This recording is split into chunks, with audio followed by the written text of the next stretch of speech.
Bryan, the larger takeaways. I've got a few different thoughts that were rattling around my brain. The biggest takeaway, or the most concerning takeaway, I guess I had now that we're here in week 6, and I know there are going to be people in the YouTube comments below complaining. Love you, by the way. Yeah. No, I love everybody who comments on it. I appreciate you guys watching. Yeah. I appreciate you guys commenting. It's all healthy debate and discussion. But I know there are going to be some people in there who are going to hate that I'm saying this after 5 weeks and say, you got to give it time. You can't say this. But here's the reality, I think, of what we're seeing. Boy, I have a feeling I know what you're about to say. You got to pick your quarterback or your scheme. Because the thing is that these two aren't going to work together. I don't think the quarterback's going to work in this scheme. So, look, I'm not going to tell you who to pick. Everybody knows I'm a Dak Prescott guy. That's who I would pick. But I will not tell you who to pick. What I will say is I would rather have no Dak Prescott and another quarterback in this scheme than if you're telling me it has to be Dak in this scheme at this point. Because I don't think this marriage works. So I don't mean the marriage of McCarthy and Dak, but definitely this scheme, this system, and this quarterback. You either need to have this quarterback playing within a different scheme because this is not fitting to his strengths and to what he does. Or if you say this is the offense we want to run, then you need to go find another quarterback. That's what needs to happen, is because I do not think these two are compatible. Can you expand on why you don't think they're compatible? Because I think what you're talking about here, here's the first thing. I don't even feel like this is pure West Coast because they've completely, it feels like, taken out a lot of the middle of the field, and middle of the field throws are still within the West Coast system. The West Coast is about stretching horizontally, not going, here's a third, stay out of here. That's not West Coast to me. Sure. That's the biggest thing, is that it's still a modified version because you're so in your head about the turnovers and about Dak's interceptions. Yeah. And what did it get you, by the way, this week? It got you 3 interceptions still anyway. But what it is that it is such a regimented, tight, precise,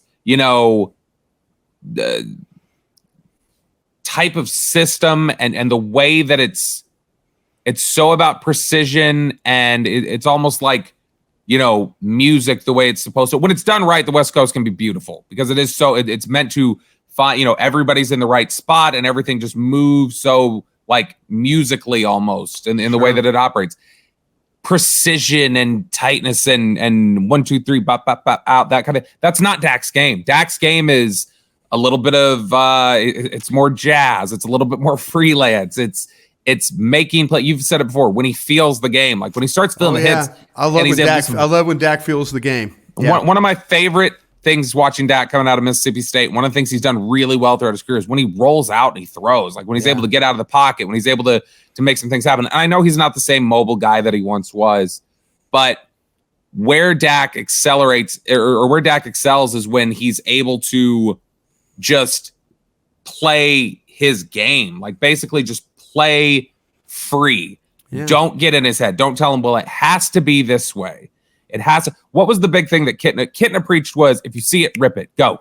Yeah. And now what you're telling him is exactly the opposite of like, nope, like we're not even going to trust seeing it. We're going to trust 1, 2, 3 here, progression here. This is what you do. Everything's got to be tight. It's feel it on this step, fall back here. Like that's the kind of stuff that I think is the wrong way to play with Dak Prescott. Right. Because that is just not conducive to what we know about him and the way that he plays the game of football. So to me, I think that's the thing. It's too precise and too regiment, like it's just, it feels too rigid.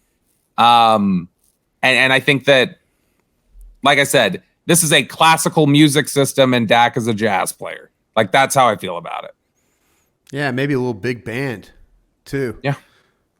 I really appreciate what you said about that, because there's a side of me that I've always believed this about Dak, because I saw him when he was at Mississippi State just dismantle LSU one night. Yeah. And he was muddied and he was bloodied and he was running and he was throwing, and that, I think Dak is a street fighter type of a quarterback.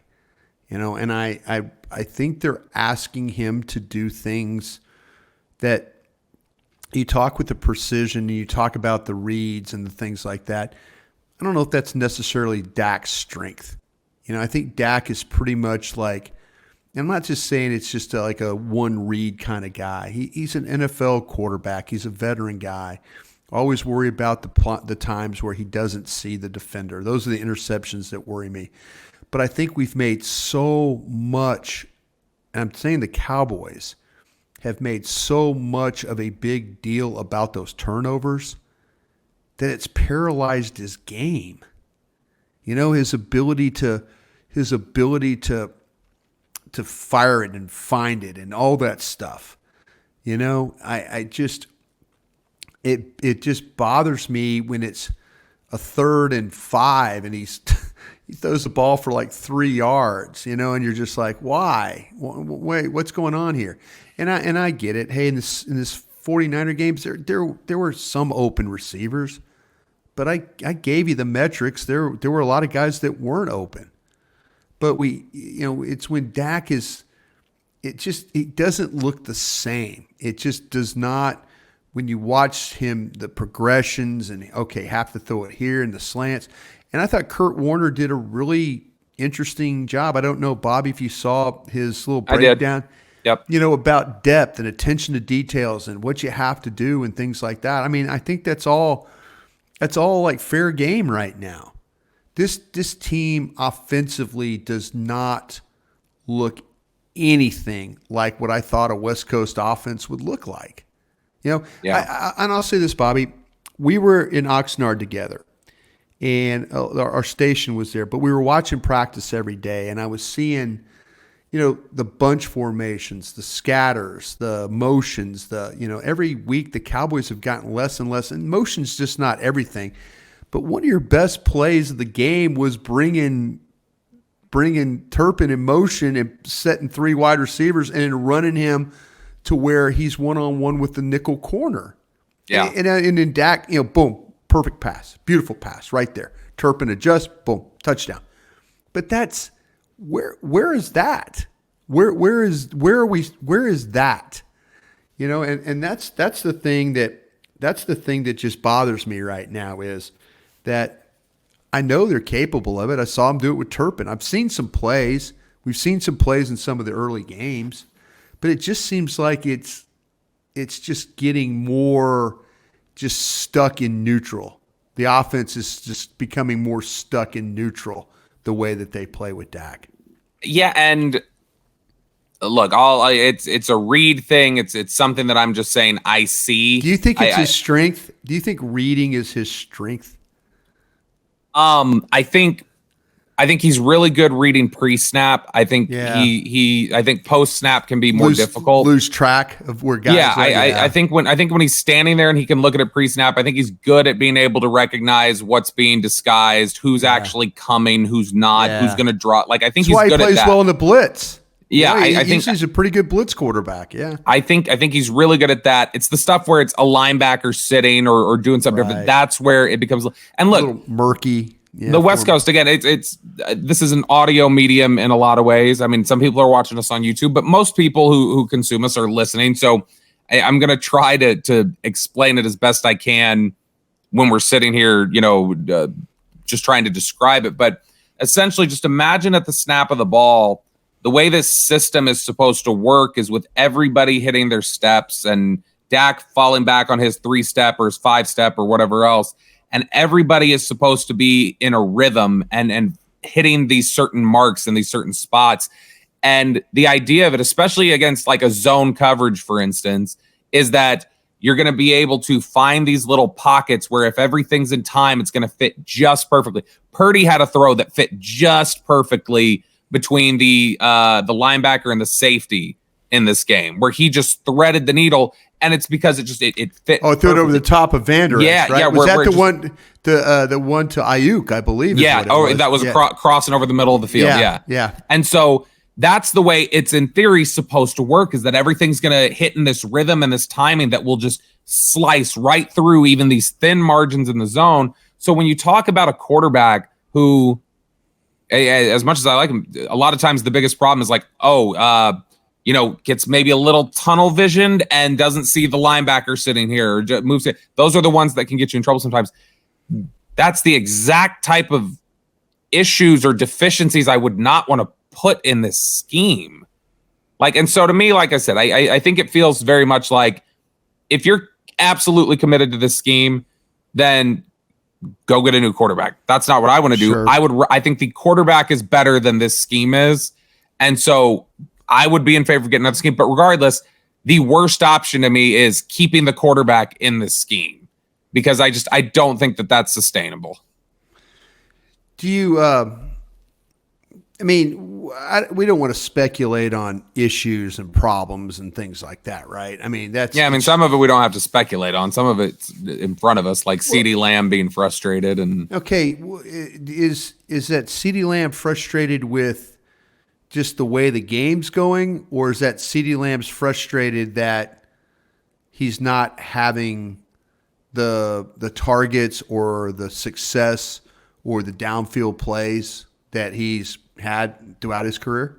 Jerry told us he wanted the ball more. That's what Jerry said when we talked to him.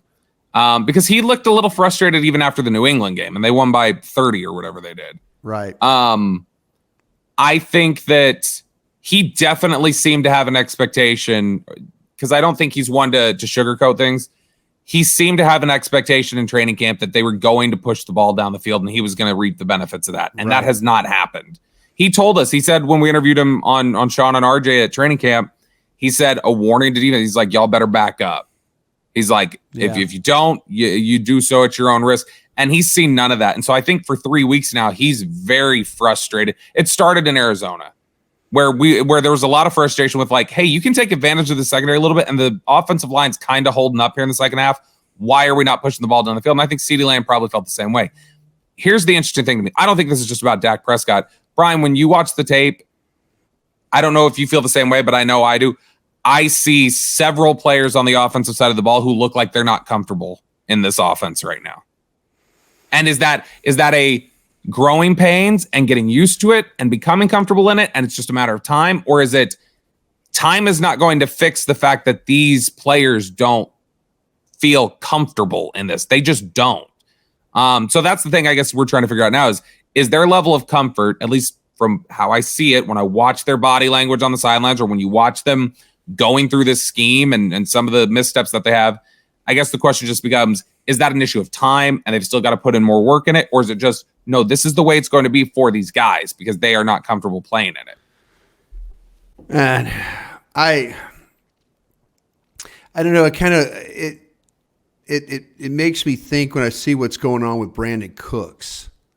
You know, that's the thing. I've always seen kind of like Brandon Cooks everywhere he's ever been. It seems like that he finds a way. He's explosive.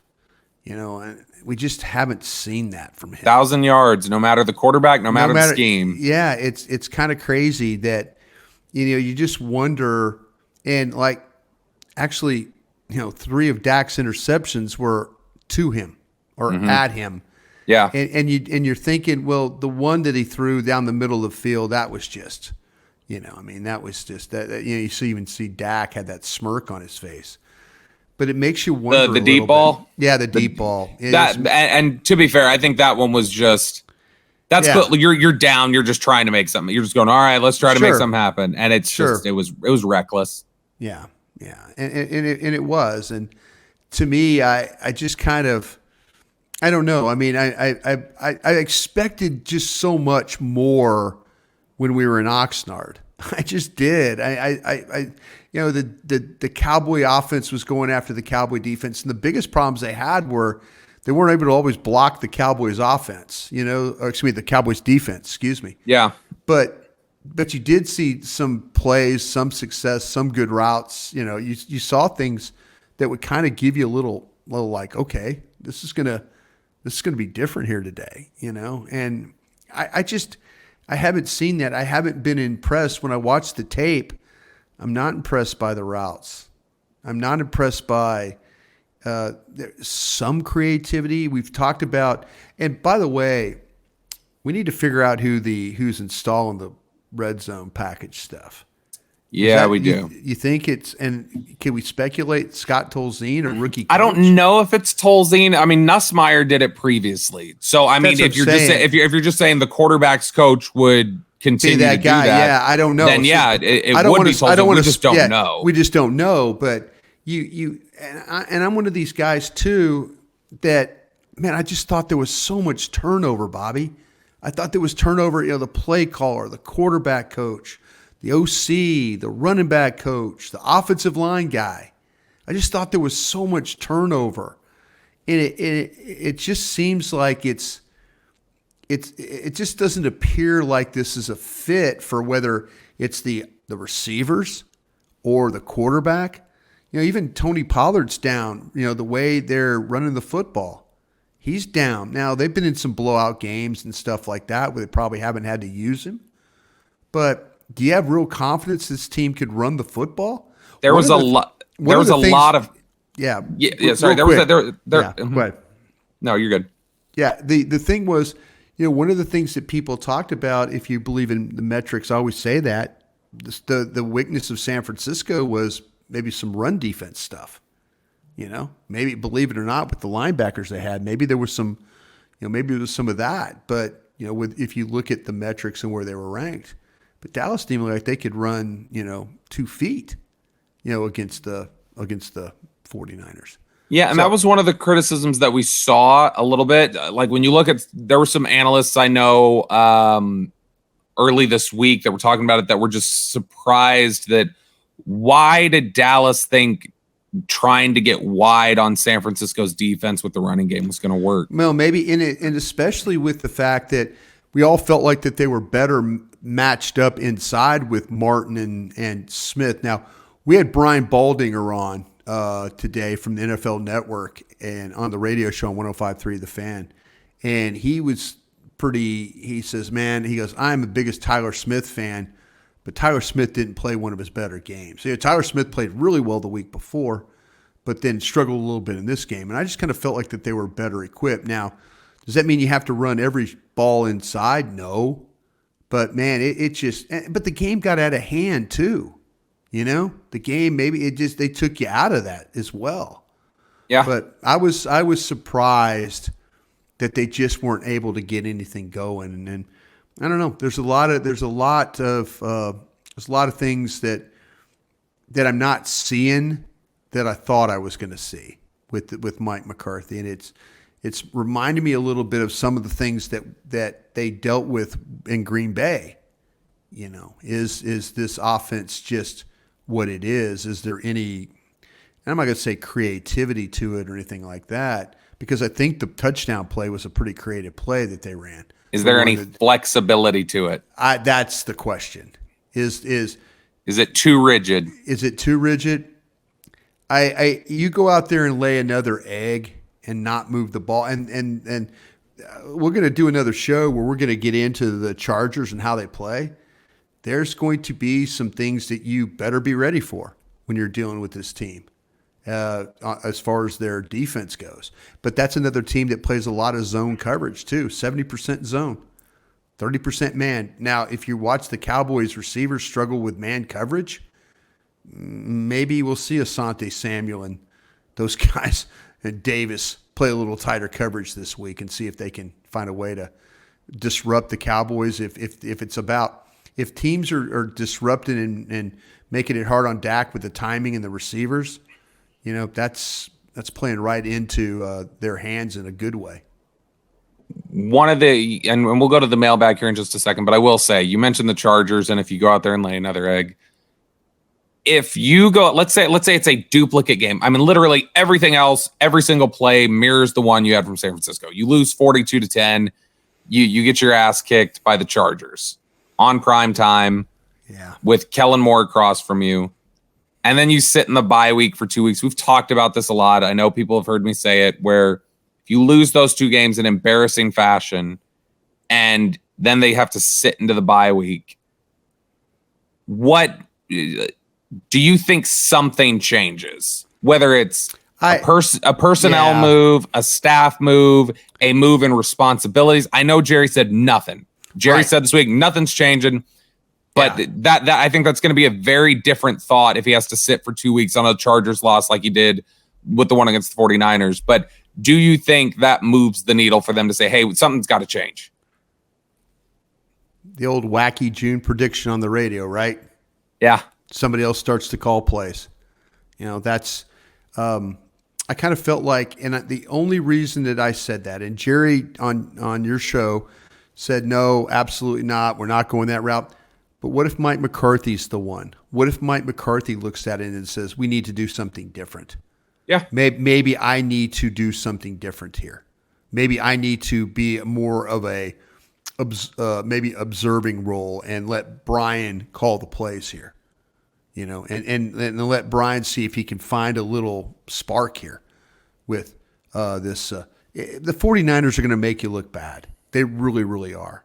But you're right. If something were to happen, well, Arizona, see, that's the one that gets me. Arizona defensively had been giving up yards and points, and they gave the Giants 21 unanswered points to lose that game.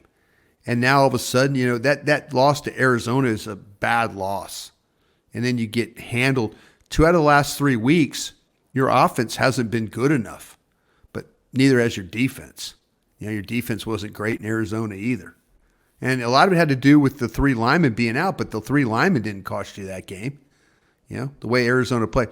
I would say that if they go out, and it doesn't have to be a blowout, but say they struggle, they lose this game, and now it's a situation, maybe Mike McCarthy's the one that says, okay, we need to do something different.